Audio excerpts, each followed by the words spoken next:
ಕೇವಲ 3 ನಕ್ಷತ್ರಗಳಿಗೆ ಮಾತ್ರ ಪಿತ್ರಾರ್ಜಿತ ಸಂಪತ್ತನ್ನು ಆಕರ್ಷಿಸುವಂತಹ ರಹಸ್ಯ ಶಕ್ತಿ ಇರುವಂಥದ್ದು. ಹಾಗೆ ಹೆಚ್ಚಿನ ಜನರಿಗೆ ಇದನ್ನು ಯಾವ ರೀತಿ ಸಕ್ರಿಯಗೊಳಿಸಬೇಕು ಅಂತ ಹೇಳುವಂಥ ವಿಷಯ ಇನ್ನೂ ತಿಳಿದಿಲ್ಲ. ವೈದಿಕ ಜ್ಯೋತಿಷ್ಯದ ಪ್ರಕಾರ ಸಂಪತ್ತು ಎನ್ನುವುದು ಕಠಿಣ ಪರಿಶ್ರಮ ಮಾತ್ರ ಅಲ್ಲ, ಅದು ವಂಶ ಪಾರಂಪರ್ಯವಾದಂತಹ ಕರ್ಮ. ಅಂದರೆ ನಿಮ್ಮ ಪೂರ್ವಜರು ನಿಮಗಾಗಿ ಬಿಟ್ಟು ಹೋದಂತಹ ಶಕ್ತಿ, ಅದು ಒಳ್ಳೆಯ ಶಕ್ತಿ ಇರ್ಬೋದು, ಕೆಟ್ಟ ಶಕ್ತಿ ಇರ್ಬೋದು. ಮೊದಲನೇದಾಗಿ ರೋಹಿಣಿ ನಕ್ಷತ್ರ. ಈ ನಕ್ಷತ್ರ ಇದು ಸೃಜನಾತ್ಮಕ ಶಕ್ತಿಯಿಂದ ಕೂಡಿದಂತಹ ನಕ್ಷತ್ರ. ಇದು ಚಂದ್ರನು ಆಳುವಂತಹ ನಕ್ಷತ್ರ. ರೋಹಿಣಿ ನಕ್ಷತ್ರದಲ್ಲಿ ಜನಿಸಿದವರು ಸ್ವಾಭಾವಿಕವಾಗಿ ಕುಟುಂಬದ ಆಸ್ತಿ, ಭೂಮಿ ಮತ್ತು ಸಮೃದ್ಧಿಯನ್ನು ಆಕರ್ಷಿಸ್ತಾರೆ. ಆದರೆ ಇಲ್ಲಿ ಒಂದು ರಹಸ್ಯವಿದೆ. ನಿಮ್ಮ ಭಾವನೆಗಳು ಅಸ್ಥಿರವಾಗಿದ್ದರೆ ಅಥವಾ ಅನ್ಸ್ಟೇಬಲ್ ಆಗಿದ್ದರೆ ನಿಮ್ಮ ಸಂಪತ್ತು ಇಲ್ಲಿ ಬ್ಲಾಕ್ ಆಗುತ್ತೆ.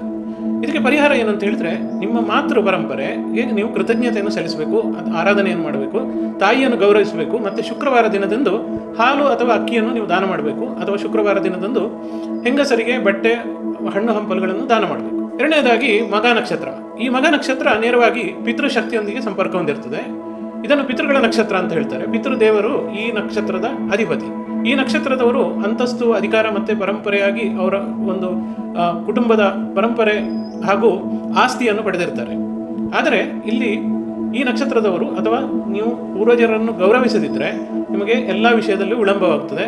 ಅದೇ ರೀತಿ ಎಲ್ಲ ವಿಷಯಗಳಲ್ಲೂ ಅಡೆತಡೆಗಳು ಬರುತ್ತೆ. ಇದಕ್ಕೆ ಪರಿಹಾರ ಏನಪ್ಪ ಅಂದರೆ, ಅಮಾವಾಸ್ಯೆಯಂದು ಅಥವಾ ಪಿತೃ ಅಮಾವಾಸ್ಯೆಯಂದು ಪೂರ್ವಜರ ಹೆಸರಲ್ಲಿ ದೀಪವನ್ನು ಹಚ್ಚಿ ಓಂ ಪಿತೃದೇವಾಯ ನಮಃ ಎಂಬ ಮಂತ್ರವನ್ನು 108 ಬಾರಿ ಪಠಿಸಬೇಕು. ಅದೇ ರೀತಿ ಕಪ್ಪು ಹಸುವಿಗೆ ಅಥವಾ ಕಾಗೆಗೆ ಆ ದಿನದಂದು ಮಧ್ಯಾಹ್ನ ಹೊತ್ತಿನಲ್ಲಿ ಏನಾದರೂ ತಿನ್ನಲು ಆಹಾರವನ್ನು ಕೊಡಬೇಕು. ಈ ಮೂಲಕ ಇದರ ಪರಿಹಾರವನ್ನು ಮಾಡಿಕೊಳ್ಳಬಹುದು. ಮೂರನೇದಾಗಿ ಧನಿಷ್ಠ ನಕ್ಷತ್ರ.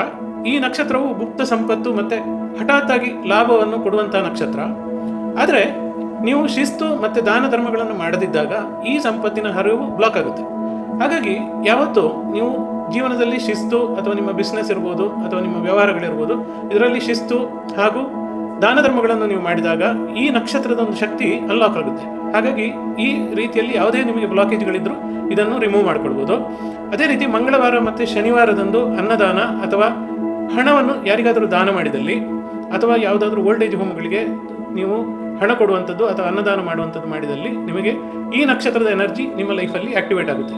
ಅದೇ ರೀತಿ ನಿಮ್ಮ ನಕ್ಷತ್ರ ಯಾವುದೆಂದು ಕೆಳಗೆ ಕಮೆಂಟ್ ಮಾಡಿ, ನಿಮಗೆ ಸರಿಯಾದ ಯಾವ ಫ್ರೀಕ್ವೆನ್ಸಿಯನ್ನು ನೀವು ಯೂಸ್ ಮಾಡಿಕೊಳ್ಬೇಕು ಅಂತ ಹೇಳೋದನ್ನು ನಾನು ಮುಂದಿನ ವಿಡಿಯೋದಲ್ಲಿ ತಿಳಿಸ್ಕೊಡ್ತೀನಿ.